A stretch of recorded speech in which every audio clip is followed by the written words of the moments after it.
আরেকজন জনতা মালকানগিরি থেকে আসছেন, তিনি কালীমেলা রেডিও সুবক্তা, গত বছর সুন্দর বক্তব্য রেখেছিলেন। আমাদের আশা ইচ্ছে রয়েছিল তার টপিক আজকে আমরা লিখেছি শ্রী শ্রী গুরুচাঁদ ঠাকুরের সামাজিক ও শিক্ষা আন্দোলনে কোন বিশেষত্বের জন্য সুভাষ চন্দ্র বোস এবং মহাত্মা গান্ধী শ্রী শ্রী গুরুচাঁদ ঠাকুরকে বাংলার মহামানব বলে স্বীকার করেন। গুরুচাঁদ ঠাকুর এই যে সামাজিক আন্দোলন করলেন, এই সব আন্দোলনে কোন কোন দিক থেকে আমাদের সুভাষ চন্দ্র বোস এবং মহাত্মা গান্ধী মহামানব বলে স্বীকার করে দিলেন। অনন্ত অসীম যদি দেখিবারে চাস, ধর্ম নয় আগে তুমি শিক্ষা জগৎ বলেছিলেন গুরুচাঁদ এই জাতির উদ্দেশ্যে। প্রথমে প্রণাম জানাই দলিতের মুক্তি সূর্য পূর্ণ ব্রহ্ম শ্রী শ্রী হরিচাঁদ জগন্মাতা শাস্ত্রী দেবী রাঙাপায় প্রণাম জানাই। তাদের উত্তরসূরি পতিত বাবা গুরুচাঁদ শক্তি স্বরূপিণী মাতা সত্যভামা যুগল চরণে, তারপর প্রণাম জানাই উদ্যোকার এই হরিবাসন উপস্থিত সকল ভক্ত ও ভক্তাদের শ্রীচরণে। আমরা আলোচনা প্রসঙ্গে যাওয়ার পূর্বে একটি কথা আপনাদের সকলের সামনে বলতে চাই। একটু আগে এখানে আমার পূর্ববর্তী বক্তা নয়, আচার্য কৃষ্ণ গোসাই যে কথা বলে গেলেন যে আমার অনুরোধ থাকলো যেন বাঙালি গ্রামে একটা করে বাঙালি সাবজেক্ট, বাংলা সাবজেক্ট পড়ানো হয়, বিষয় পড়ানো হয়। আমি এডুকেশন বিভাগের অফিসার আছি। এই যে এখানে বসেছিলেন দুর্গাপ্রসাদ ত্রিপাঠী, আমাদের সকলের ভাগ্যে সত্ত্বেও আপনাদের উমরকোটের লোক, তাদের আপ্রাণ চেষ্টায় গোসাই যে ইচ্ছা আপনাদের সামনে প্রকাশ করেছে, সেই ইচ্ছা আমাদের বিভাগ অর্থাৎ এডুকেশন বিভাগ ফলপ্রদ করেছে। এবার আপনাদের উমরকোটে কি হয়েছে, আপনাদের উমরকোটে কি হয়েছে বলতে পারবো না, কিন্তু আমাদের মালকানগিরি জেলাতে এর যে সব বাংলা শিক্ষক নিযুক্ত হয়েছিল তাদের আমরা স্পেশাল বাংলা পড়াবার জন্য বাঙালি গ্রামে নিযুক্তি দিয়েছি। তাই সূচনাটা আপনাদের জানার সঙ্গে সঙ্গে আমি গোসাইকে জানাতে চাই যে যে আশা তিনি পোষণ করেছেন দুর্গা ত্রিপাঠীর কাছে, সে আশা পূর্ণ হয়েছে। এবার দুর্গাবাবুর সম্বন্ধে বলতে চাই, লীলামৃতে লেখা আছে তারকের সঙ্গে জানে হরি চাঁদে, জাতিকুল অভিমান ঠেলে বাম পদে, যোগ্য কবির ঠেলি মালা গায়ে লয়, হরি বলে দিবানিশি বক্ষ বেশি। অক্ষয় চক্রবর্তী সম্বন্ধে কথা লেখা আছে। তেমনি দুর্গাপ্রসাদ ত্রিপাঠী আপনারা সকলেই জানেন, সে ব্রাহ্মণের ছেলে। আপনাদের সামনে সত্যি যে কথা তিনি বলেছেন, আরো কোন সবাই আমি শুনেছি সেই বক্তব্য পেশ করেন যে আমি জানি এখানে আপনারা সকলে মিলে তার উদ্দেশ্যে জয়ধ্বনি দিয়েছেন এবং কামনা করেছেন যেন তার সমাজ সেবক সত্যিকারের ব্যবহার করে। যা হোক 1948 সাল কলকাতার 15 স্কয়ারে অ্যালবার্ট হলে এক সম্ভ্রান্ত সভা অনুষ্ঠিত হয়। পতিত বাবা গুরুচাঁদ ঠাকুরের তিরোধানের 1 বছর পূর্বে তার স্মৃতি উদ্দেশ্যে সেই সভার আয়োজন করা হয়। সভার সভাপতিত্ব করেছেন যে শিক্ষিত বারের এমএলএ, তখন প্রধান অতিথি ছিলেন সুভাষ চন্দ্র বোস, যাকে আমরা বর্তমান নেতাজি সুভাষ চন্দ্র বোস বলেই জানি। তখন তিনি জাতীয় কংগ্রেসের প্রেসিডেন্ট অর্থাৎ দেশের রাষ্ট্রপতি। তিনি বললেন গুরুচাঁদ উদ্দেশ্যে বললেন সুপারম্যান, অতি মানব, মহাত্মা গান্ধী তখন বার্তা পাঠালেন গুরুচাঁদের নাতি পিয়ার চাঁদের কাছে। বার্তায় তিনি লিখলেন, dear Pramatharanjan Thakur, I see you are the grandson of Sri Guru Chand Thakur Gandhi. I understand that your grandfather was a great guru having many disciples. I hope that you will be adopting a life simplicity and service like your grandfather. Dedicate yourself to the cause of the downtrodden. আপনি শ্রী শ্রী গুরুচাঁদ ঠাকুরের নাতি। আমি জানি আপনার পিতামহ এক great গুরু, তিনি বললেন গ্রেট গুরু। আপনিও তার মতো সাধারণ এবং সেবামূলক নিয়ে আপনার জীবন পথে এগিয়ে যান। শেষে লিখলেন, সিনসিয়ারলি এম.কে. গান্ধী, মোহনদাস করমচাঁদ গান্ধী। আমরা তাকে জাতির পিতাও বলে থাকি, মহাত্মা গান্ধী বলে থাকি, তার প্রকৃত নাম এম.কে. গান্ধী, মোহনদাস করমচাঁদ গান্ধী। তাহলে আমার টপিক আজ দেওয়া হয়েছে যে গুরুচাঁদ ঠাকুরের সামাজিক এবং শিক্ষার কোন ভূমিকার জন্য আজ এই মহান মহান ব্যক্তিরা এক মহান সভায় তাকে গ্রেট গুরু বা সুপারম্যান, অতিমানব, মহাপুরুষের আখ্যা দিলেন। এই বিষয়ে আলোচনা করতে গেলে গুরুচাঁদের একটি কথাকেই আমি টেনে আনি। তিনি বলেছিলেন, যাত্রাকালে ডেকে মরে গেছে বলে কত করে মনে মনে যত আশা ছিল তার মনে, আমি মনে ভাবি তাই যতকাল বাঁচি ভাই এই সব কাজ আমি করি। তিনি পিতার আগামী কিছুই করেননি। তাহলে তিনি যে মহামানব উপাধি পেলেন, তার মানে রয়েছে তার পিতার উদ্বোধন। তার পিতার উদ্বোধনে তিনি এগিয়ে গিয়েছিলেন। হরিচাঁদ ভারতবর্ষের অস্পৃশ্য পিছিয়ে পড়া মানুষের মুক্তি সূত্র তিনি। যখন এই ভারতবর্ষে এই দলিত বহুজন সমাজ জাতির জাতা বলে নিষ্পেষিত হয়ে চোখের সামনে দেখেছে নিকষ কালো অন্ধকার, নিরাশার অন্ধকারে তারা ভুগেছে।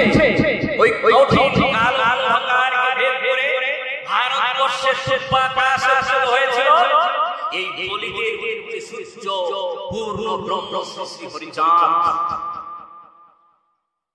অবাধ্য বালক, সমাজের কোন নীতি নিয়ম তিনি মানতেন না। ঠাকুররা 5 ভাই, আপনারা জানেন, পঞ্চী সহজাত, সবাইকে বাবা মা বুঝাতে পারে, কিন্তু হরিচাঁদের সঙ্গে তিনি পেরে ওঠেন না। তিনি সব কথায় ঘোষণা করেন। 30 বছর বয়স, ছেলেবেলা থেকে তার অনেক ঠাট্টালি প্রকাশ পেয়েছে। বাবা মা অবাক হয়ে যেতেন, ভাবতেন কে, তথাপি সমাজের বর্ণের মধ্যে তাকে রাখতে হবে। তারা চেষ্টা করছে, কিন্তু পারেন। 30 বছর বয়সে তিনি ঘোষণা করলেন, কুকুরের উচ্ছিষ্ট প্রসাদ পেলে আমি খাই, বেদ বিধি শিষ্টাচার নাহি মানি। চারিদিকে আন্দোলন করে আলো হয়ে গেল, সমাজ ধর্ষণ হয়ে গেল। একটা অস্পৃশ্য সমাজের একটা ছেলে যে কি বলতে পারে বেদ বিধি শিষ্টাচার নাহি মানি। এ কেমন ওমা, এই সামনে বসে কথা বলবেন না, ওমা সামনে বসে কথা বলবেন। এ কেমন কথা? তাহলে আমরা ভাবতে পারি সেই মনুষ্যশাসিত সমাজে তাকে সহজে ছেড়ে দেওয়া হয়েছে। এই সমাজের শক্ত হাত তার টাটিকে টিপে ধরতে চাই, নিশ্চয়ই চেয়েছে, কিন্তু পারেনি, সম্ভব হয়নি। তিনি আরো কয়েক পাদ অগ্রসর হয়ে বললেন, পূর্ণ আমি হরিচাঁদ মগ্নের মেয়েরা, সাধনা আমার কন্যা, আমি জন্মদাতা, আমি হরিচাঁদ পূর্ণ অবতার, অজয় অমর আমি চিরদিন। তাহলে ঠাকুর যে বেদ বিধি শিষ্টাচার পাচ্ছেন, সেটাই সমাজে কুসংস্কার ছিল, যে কুসংস্কারের জন্য ঠাকুর এসেছিলেন। সেটা কি ছিল? বেদে শৌচাচার চাই নাই, শৌচাচার তিনি মানলেন। এখানে কৃষ্ণমশাই বলে গেলেন মধু আচার্য, নাকি বললেন পরিচালক মশাই বললেন যে দশরথ বলেছিলেন আমি ওই শৌচাচার মানি না, তুই তো বিশ্বাস, আমি তো বড় অবিশ্বাস। স্নান করে স্নান করে তাহলে সে কৃষ্ণ হয়ে যাবে? কখনো নয়। তাকে ঠাকুর আসা আর অনেক বছর আগে ত্রয়োদশ শতাব্দীতে ঘোষণা করেছিলেন। আমি সকলেই জানি, কবির দাসজি যারা লেখালেখা শিখেছেন তারা শুনে থাকবেন। সন্ত কবির দাস বলেছিলেন, মলমল ধোয়ে শরীর কো ধোয়ে না मन का मेल, नाहे गंगा गोमती रहे बेल बेल। আমার শরীরকে আমি মলে মলে ধুইলাম, সাবান লাগালাম, কিছু করলাম, আমার মনকে যদি পরিষ্কার না করি তাহলে আমি গঙ্গা গোমতী যেখানে গরুকে স্নান করানো হবে না কেন, গরুই থাকে, সে ছিল মানুষ হয়ে। শৌচাচার বিদায় করলেন। এবার আসুন বেদের কথা, বেদের কথা। একাদশ শতাব্দীতে জয়দেব স্বামী এসেছিলেন, যিনি গীত গোবিন্দ রচনা করেছিলেন। তার গীত গোবিন্দের প্রথম অধ্যায়ের নবম শ্লোকে তিনি লিখেছেন, নিন্দসি যজ্ঞ বিধেরা সদায় হৃদয় দর্শিত পশুদাতা কেশব বুদ্ধ শরীর জয় জগদীশ হরে। আমি বেদের সেই অংশটিকে, তুমি বেদের সেই অংশকে নিন্দা করো যে অংশে পশু ঘাতের কথা বলা হয়েছে। হে বুদ্ধ, হে ঠাকুর, তুমি বুদ্ধের দেহ ধারণ করে ধন্য করেছো আমাদের। সেই তিনি তাই। এইবার জয়দেব স্বামী তিনি এই প্রাণী হত্যাকে সহ্য করতে পারেন, তাদের কষ্টকে তিনি মনে অনুভব করে কথা বললেন, নিন্দসি যজ্ঞ বিধেরা সবাই হৃদয় দর্শিত পশুজাতা কেশব বুদ্ধ শরীর জয় জগদীশ হরে। কিন্তু এই সমাজে অগণিত মানুষ যারা এই সমাজের সিংহভাগ, তাদের প্রতি যে সামাজিক অত্যাচার ছিল, তাদের প্রতি যে সামাজিক বয়কট ছিল, সেজন্য কি তার প্রাণ কাঁদেনি? তার প্রাণ কেঁদেছিল, প্রাণ কেঁদেছিল হরিচাঁদের। তাই এই জন্ম নিলেন। জন্ম হওয়ার পর পৃথিবীতে তার প্রতিজ্ঞা, আমি নিজ হইয়া করিব নিচের উদ্ধার, অতি নিচে নামিলে কিসের অবদান। তাহলে এই সমাজে আমাদের কেমন সব কথা ছিল, অন্ধবিশ্বাসের বসবাস করে আমরা কতদূর ছিলাম, তাকে জানার জন্য আমাদের বেদকেই অবলম্বন করতে হবে। বেদের দশম অধ্যায়ে পুরুষ সূত্রে বলা হয়েছে, এক বিরাট পুরুষের থেকে ব্রাহ্মণের জন্ম, বাহু থেকে ক্ষত্রিয়ের জন্ম, উরু থেকে বৈশ্যের জন্ম এবং পায়ের থেকে শূদ্রের জন্ম। ব্রাহ্মণস্য মূর্ধাদাসি বাহো রাজা জগতঃ উরুতদস্য বৈশ্যম পদভ্যাম শূদ্র জায়তে। হরিচাঁদ অস্বীকার করলেন, এ অবৈজ্ঞানিক কথা। মা বসেন, মা বসে পড়ো। হরিচাঁদ অবিশ্বাস অস্বীকার করলেন, এই অবৈজ্ঞানিক কথাকে তিনি স্বীকার করতে চান। এখানে আমরা বুদ্ধিমান সকলেই বসে আছি, আমাদের সকলের বিবেক বুদ্ধি আছে, আমরা সকলেই জানি প্রজনন করার জন্য একটা নির্দিষ্ট অঙ্গ থাকে, একটা নির্দিষ্ট জাতি থাকে, অর্থাৎ প্রত্যেক জাতিরাই প্রজনন করে জন্ম নেন।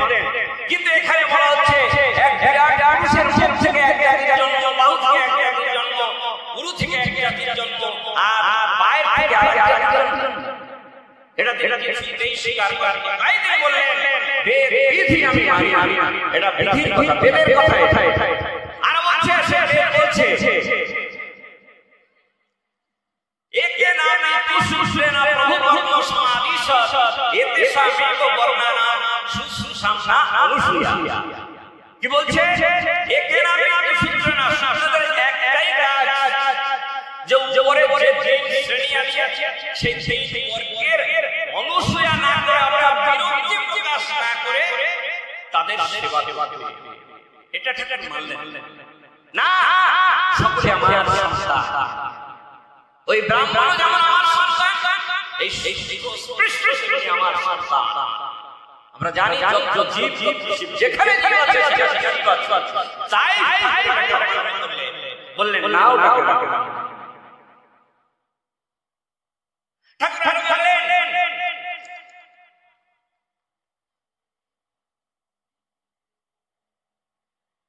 সমাজে এই নিম্ন শ্রেণীর লোকের কোন নতুন বস্ত্র পরিধান ছিল না, নতুন বস্ত্র আমরা পরিধান করতে পারতাম না। সেজন্য ওই বিধিতে নিয়ম ছিল, বিধিতে লেখা ছিল, ওই সংবিধানে লেখা ছিল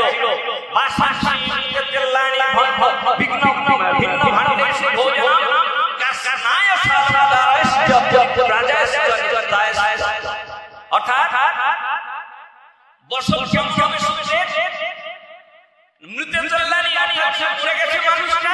তার ভাষণকে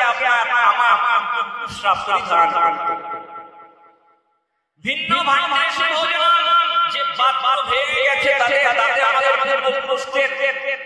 খেতে হতে হতো।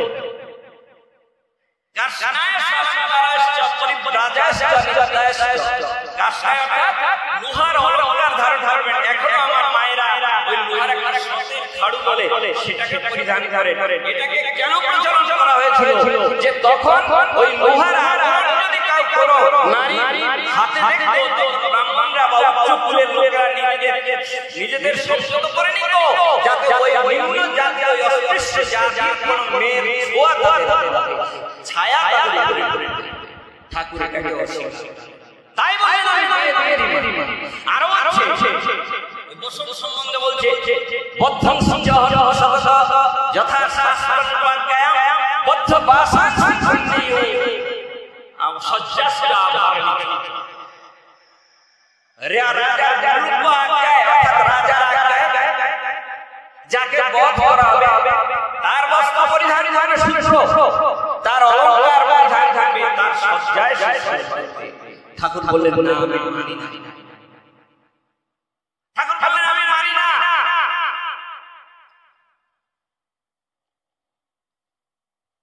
শূদ্রের কোনো ধন সঞ্চয় করার অধিকার ছিল। তার আমি বলতে চাই মায়েরা উঠবেন না, অবশ্য অনেক সময় হয়ে গেছে, আপনারা কতক্ষণ বলবেন।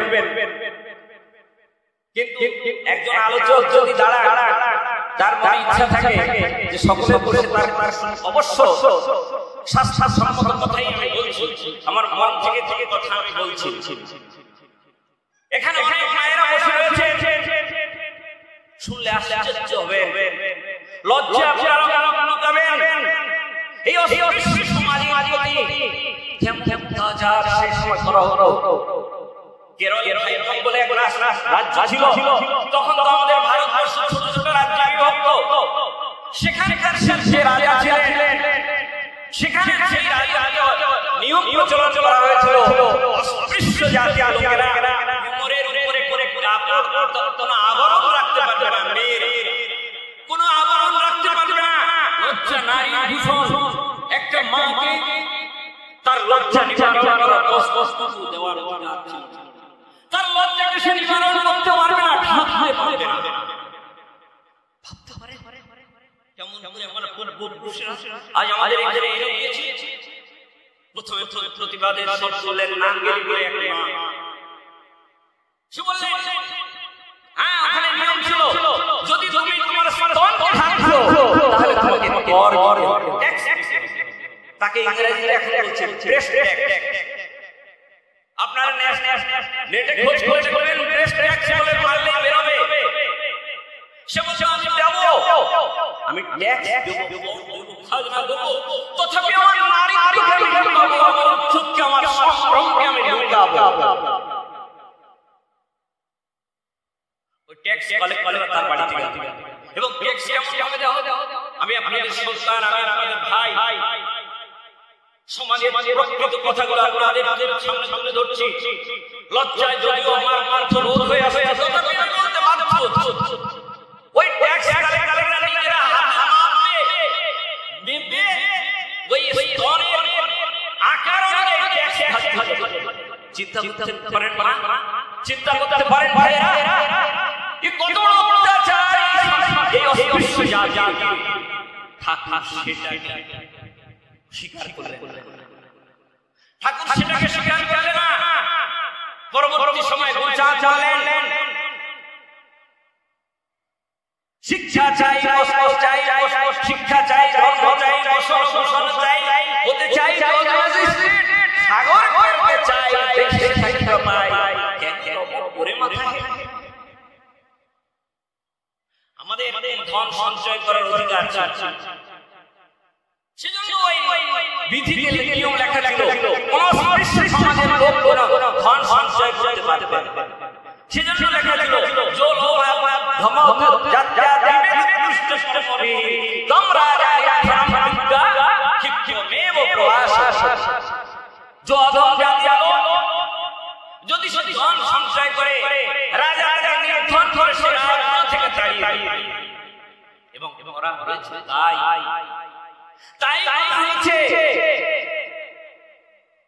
ঠাকুর বললেন না, ওটাকে মানি না, ওটাকে মানি না, তাই ব্যক্তি অস্বীকার করলেন, বিধিকে অস্বীকার করলেন। আমাদের শিক্ষা সংগ্রহ করার, আমাদের শিক্ষা অর্জন করার কোন অধিকার ছিল না।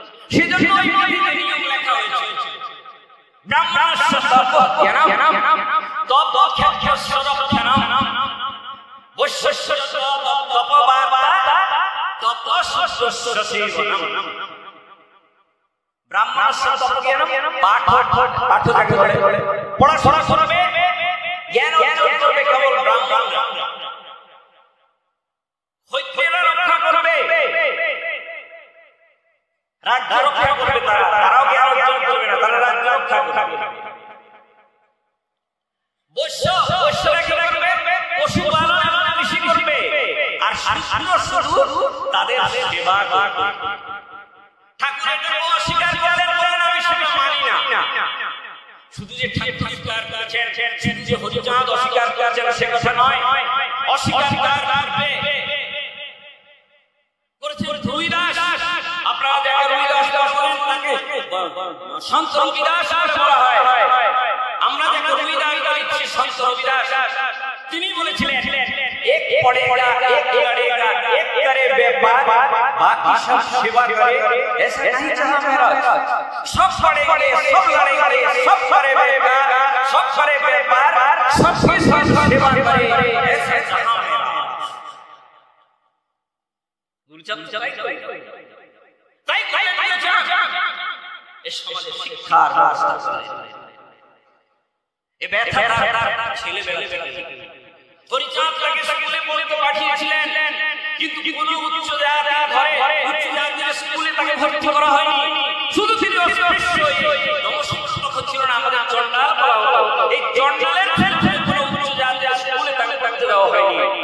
নিরাশ সামান্য মাত্রায় লেখাপড়া জানতেন। তখন দশরথের বাড়ি থেকে তিনি বিদ্যা অধ্যয়ন করেছিলেন। তার আগে দশরথের বিদ্যার দর্শন যখন শেষ হয়ে গেল, তখন কোথায় যাবে? তথাকে বিদ্যা অর্জন করতে হবে। হরিচাঁদের ইচ্ছা আছে যদি শিক্ষিত না হয়, সে যদি বিদ্যান না হয়, তাহলে আমি সব সে কেমন করে বিদ্যা করবে, সে কেমন করে শিক্ষিত, সে কেমন করে সত্যের আলো দেখা। তাকে একটা মুসলমানের বক্তব্য থেকে পড়াশোনা করতে হয়েছে। বিশ্বাস করতে পারে? এখানে এখন সবাই পড়ে রাখুন জাতির ইতিহাস। আম্বেদকর বলেছিলেন যে নিজের পূর্বের ইতিহাস জানে না সে ভবিষ্যৎ বলতে পারে না। আমাদের পূর্বের ইতিহাসকে জানতে হবে, নাহলে কেন বারবার এত অবতার? ওই অন্য কোথাও এত অবতার নেই। খ্রিস্ট দেশে আসে এখন একটা মুসলমানরা শুধু আল্লাহকে মানে, আর আমরা দেশে চার অষ্টবিংশ অবতারের কথা বলা হয়েছে। আমাদের ঠাকুর মধ্যে ধরাই হয় কেন? সব সংস্কার করে এই সমাজকে সত্যের আলো দেখানোর জন্য, অধিকারের লড়াই করার জন্য ঠাকুরকে আসতে হয়েছে। তাই ঠাকুর এলেন। শিক্ষা আন্দোলনের জন্য গুলজার ঠাকুর বহু চেষ্টা করেছেন, কারণ ছেলেবেলা থেকে তার মনে সেই আঘাত লেগেছিল যে আমি অস্পৃশ্য হওয়ার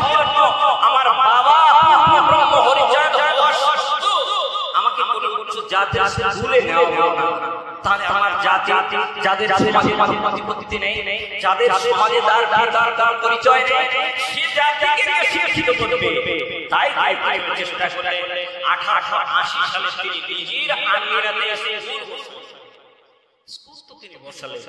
কিন্তু সেখানে শিক্ষা দেবে উচ্চ জাতীয় শিক্ষক, সেখানে শিক্ষা দিতে রাজি হলেন না। গুরুচাঁদ ঠাকুর সেখানে বললেন, নিজ জাতীয় শিক্ষক যদি পাই তার হাতে শিক্ষা দেব আপন সন্তান। কেন? গুরুচাঁদ আমাদের সবাইকে আপন করে বলতেন, এ জাতির যেখানে আছে যত ছেলে সকলই আমার বলি প্রাণ। তিনি বলেছিলেন সকলে আমার। তাই তিনি বললেন, স্বজাতির শিক্ষক যদি পাই তার হাতে শিক্ষা দেব আপন সন্তান। তিনি স্কুল করলেন, তাকে কিছুদিন পরে সেখানে রঘুনাথ সরকার এসে দেখা দিলেন। এই জাতির প্রথম শিক্ষক রঘুনাথ সরকার, মনে রাখতে হবে। কত সে শিক্ষিত হয়েছে সে কথা এখন বলবো না, আমাকে যে পৃষ্ঠভূমিতে এখানে দাঁড় হয়েছে আমি তার আলোচনা রাখতে চাই। সে আসলে সবাইকে তিনি আহ্বান জানালেন। এর মধ্যে 1981 সাল দত্তডাঙ্গায় এক সভা হলো ঈশ্বর গায়ে মাঠ মাঠে। সেখানে 5000 অসুস্থ বা 5000 মন্ত্রী তো সেখানে একত্রিত হয়েছিল। সেই সভার সকলের আশা যে কত ধর্মের কথা তিনি বলবেন। আমরা অস্পৃশ্য বলে জন্মগ্রহণ করেছি, এই অস্পৃশ্য থেকে আমরা কি করে চুপ বলে জন্মগ্রহণ করবো, হয়তো সে কথা তিনি বলবে। কিন্তু না, তিনি সে কথা বলবেন। তার কি বেরোলো, তার জাতির ইতিহাস তিনি বললেন। দিন নমশূদ্র নহে ক্ষুদ্র, কলঙ্কের বোঝা ভারী, সিংহ শিশু হয় পরিচয়, বেশ দলে রহে পড়ি। জাগো শিব জাগো বড় ভয় মায়, এ বিশ্ব দুনিয়া পায়, এ বিশ্ব সৃজন করেছেন জন, সেই দেবে পদাশ্রয়। জাগাবে তোমারে তাই পাবো ঘরে, নিজে হলো অবতার, কে ভগবান হবে ভগবান, সব অত্যাচার। এমনি করে উদ্বোধন করলেন তিনি। সবার ডাকিয়া বলে দয়া, দেশবাসী সবে ডাকি বলে বাণী, আমার বচন শুনো জ্ঞানী জ্ঞানী ধনী। শিক্ষা যদি নাই পায় মনের সন্তান, শিক্ষা বিনায় জাতির না হবে কল্যাণ। যায় ধনবান তাতে ক্ষতি নাই, ঘরে ঘরে গ্রামে গ্রামে স্কুল পড়ে যেতে চায়।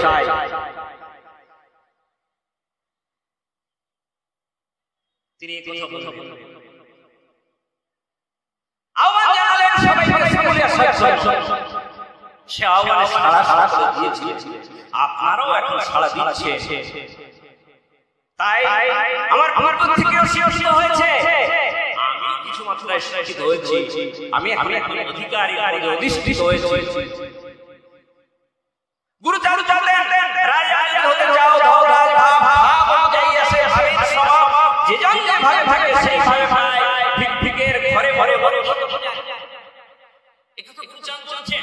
আমাদের যে কোন বস্ত্র পরিধান করার অধিকার ছিল না, তাকে গুরুচাঁদ খণ্ডন করেছিলেন। গুরুচাঁদ ঠাকুর তাকে খণ্ডন করলেন।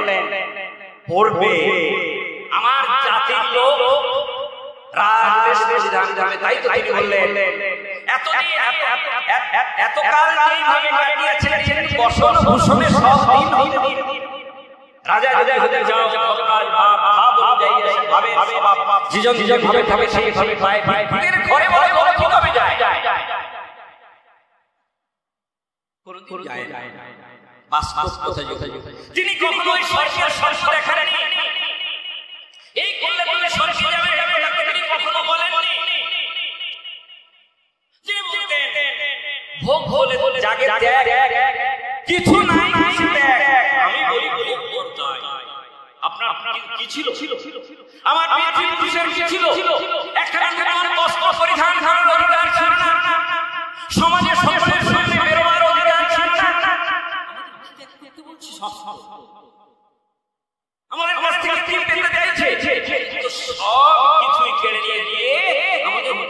প্রায় করে রেখেছে।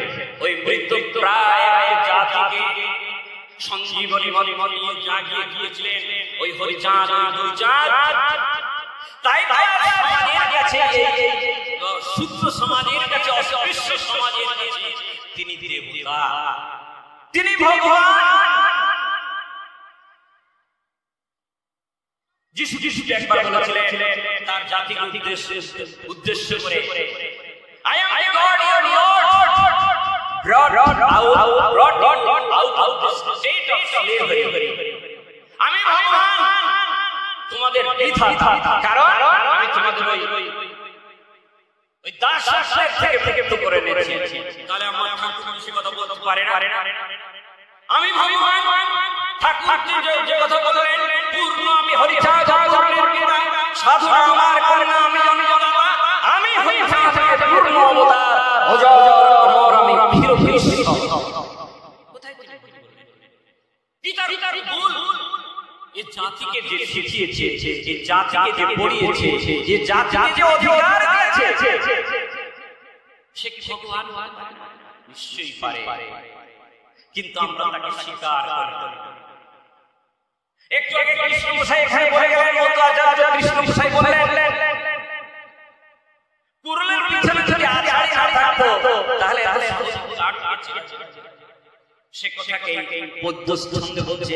অনেক কথা বলার ছিল, অবশ্য আপনারা শুনছেন সে কথা, কিন্তু বলবো না, এর বড় বক্তা আছে তারা বলবে।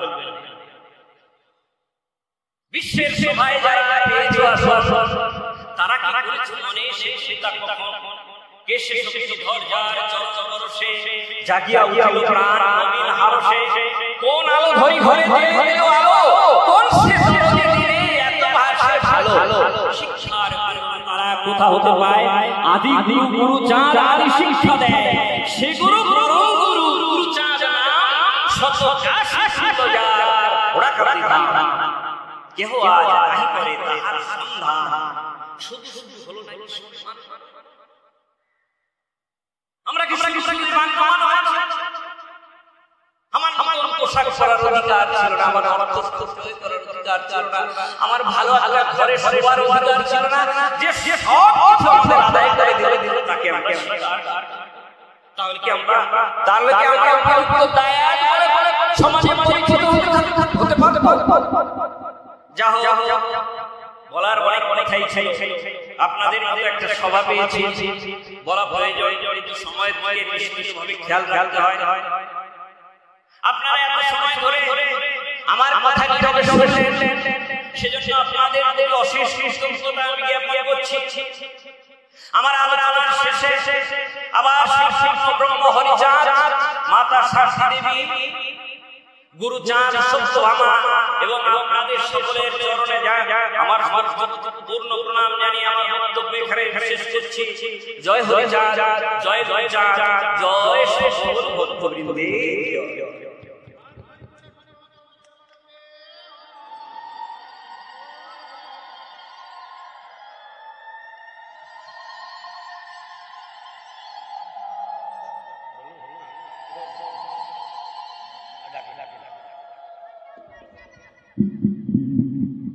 এবার আমরা সেই চির আকাঙ্ক্ষিত আমাদের মুখ্য বক্তা টোনাদা, এবার কিন্তু আমাদের মেন বক্তার বক্তব্য মানে মুখ্য বক্তার বক্তব্য শুনবো। আপনারা বাইরে না ভালো হবে, আপনারা যেখানে যদি বাইরে আছেন কেউ এসে বসুন, আমাদের যার জন্য অপেক্ষা থাকে তার বক্তব্য শুনবো। এবং এটা আমাদের শেষ বক্তব্য। এরপরে এই বক্তব্যের পরে আমাদের অমরকোটের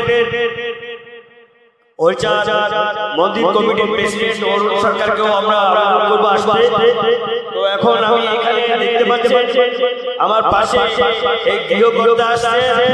আপনারা জানেন যে আমি সেদিনও বলেছি সাতাবেড়ার মাঠে, সাতাবেড়ার যে হরিচাঁদ মন্দির মানে কুইন্টাল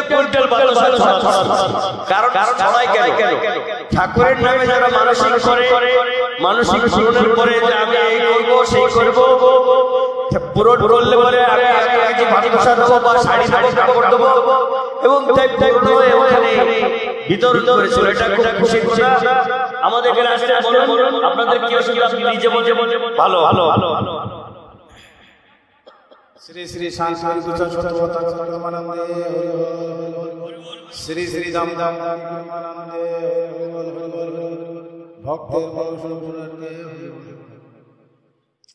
সাধু পাগল গোসাই সবাইকে আমার সদর ভক্তিবতী মায়ের প্রণাম জানাই। তৎসঙ্গে জানাই আমার বড় মেয়ে জামাই মাইনস করছিল, ওজনের ডাল চাল চর্চা করবে, তো সেটা এখানে এসে আপনারা সবাই আশীর্বাদ করবেন। আর আমাদের পদ্মনাথ ঠাকুর আসছিলেন, উনিও একটা মানুষ করছিল যে সেটাও এখানে শোধ করতে। তো সবাই কাছে কামনা করি যাতে আমার ঠাকুর সবাইকে সুস্থ রাখে। জয় জয়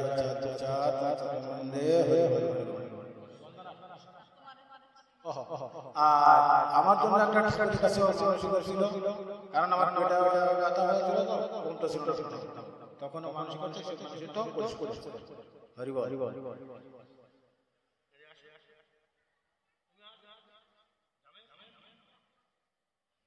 আমার ছোট মেয়ে শান্তির আমার ছোট মেয়ে জামাই শরীর খারাপ হওয়ার পরে ও ঠাকুরের কাছে পরিশোধ এখানে করলো। আর আমার জন্য ঠাকুরের কাছে মানত রাখছিল যে আমার যে পেটে ব্যথা ছিল সে থেকে মুক্তি পেলে, তো ওজনের সবকিছু এখানে চাউল ডাল সব শান্তি